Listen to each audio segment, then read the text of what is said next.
In Digging Out, our ongoing look at the pandemic recovery, Tennessee is preparing to do the biggest thing it's ever done to help those hurting from COVID-19. What is that? Well, spending more than $700 million to help families in need. But will this money be used wisely?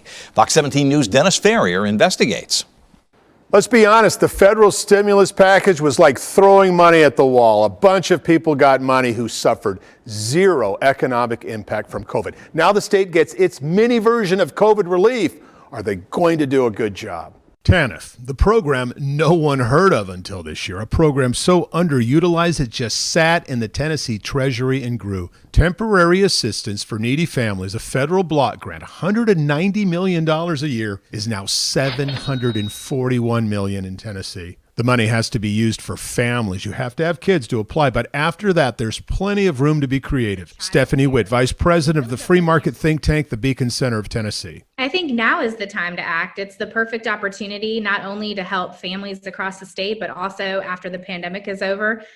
You have the state's in a unique spot in that they have all of these resources that other states don't have the ability to tap into. The Beacon Center ran focus groups with people who had been hurt by COVID. The idea, find out how to help people dig out of their own hole. They found working people in Nashville and Memphis had been hurt by virtual school. Impossible to manage kids at home and work. It's been devastating. So we've talked to a lot of parents who said, look, I was working, but the uncertainty between going back to school or whether or not they're going to do remote learning or whether it's going to be hybrid is impossible for me to be able to maintain any kind of normal work schedule. But what about people who lost their jobs or lost their small business? Lawmakers also have ideas how to spend this money. State Representative Bruce Griffey from Northwest Tennessee thinks rent and mortgage assistance would be a phenomenal way to help people for an entire year. And maybe if we were smart about it, we reached some agreements with landlords saying, hey, if you're going to jump in on this plan, we'll get your tenants caught up for 6 months, but you give them let's get a 2-for-1 deal on it.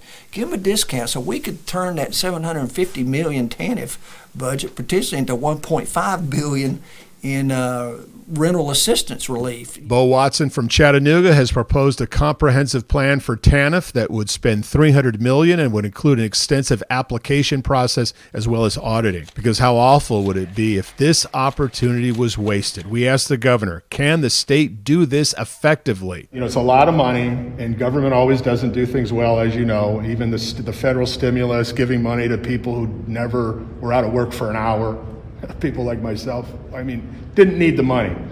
So how do you make sure, and what are your thoughts on making sure to get the most bang out of the buck? It's a comprehensive strategy that will modernize and improve the way we use those funds, but those funds are specifically designed for and will be used for the folks in our state that need them. That has not always been the case. The Beacon Center discovered that the old program's cash assistance program proved to be almost meaningless. It wasn't enough money to really help, and it didn't change anything.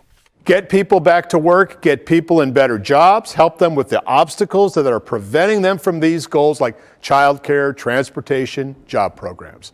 That's what this needs to do. I'm Dennis Ferrier, Fox 17 News, your Code Red station. All right, Jackie, thank you. In the path forward tonight, a plan to keep companies and schools from making you get the coronavirus vaccine is making its way now through the Tennessee state legislature.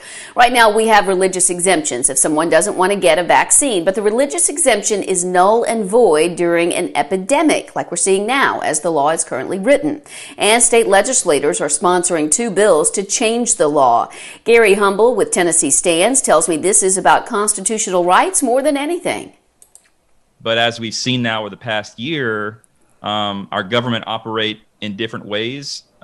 People are thinking a little bit differently about what does the law actually say the government can and cannot do. Are you truly concerned that employers and schools would not allow kids to come to school and employers would let employees go if they didn't get this injection? No question at all. The bill goes for committee votes in the House tomorrow and in the Senate on Wednesday. We'll keep you posted.